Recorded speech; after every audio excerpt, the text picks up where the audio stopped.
Okay guys, welcome to this video.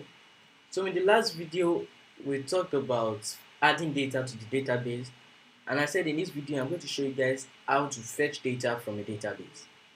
So what we want to do in this video is all the data we have in this profile database, we want it to display here. We want to display everything here. So anytime we come here and make some changes, let's say we change the values or we add a new database, it will automatically reflect on our own page.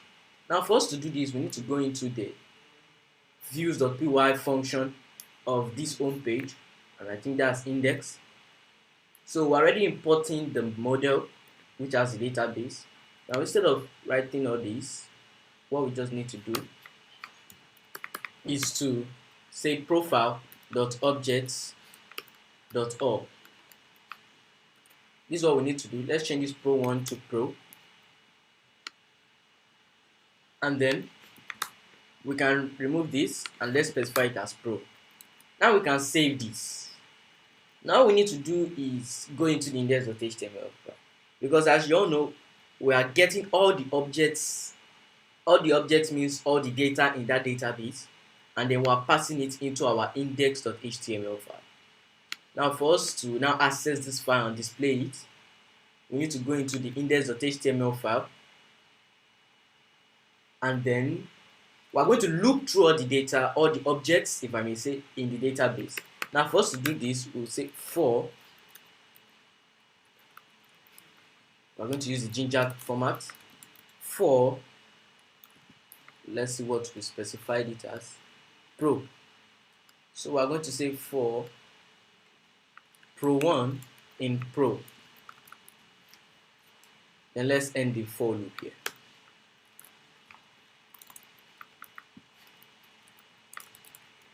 Now basically what this is doing is getting all the objects in this pro database, which is linked to the profile database, and then it's going to print out the name, the age, and the bio.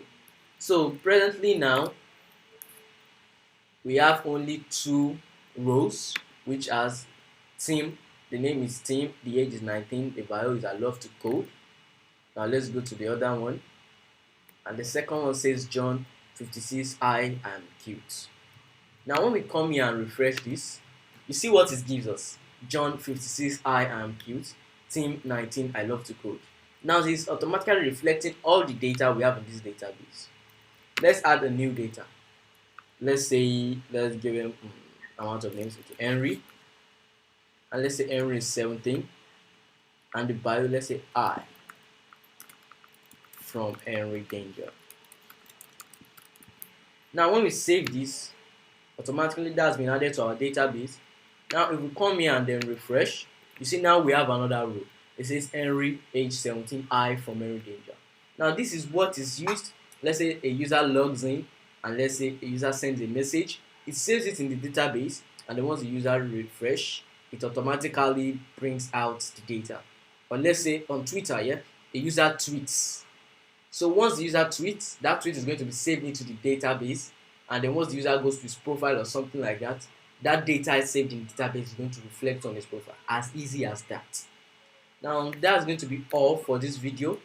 I hope you guys learned something. I hope you enjoyed this video. If you did, please don't forget to smash the like button, and please subscribe and click on the bell notification button so you get notified when I drop new videos.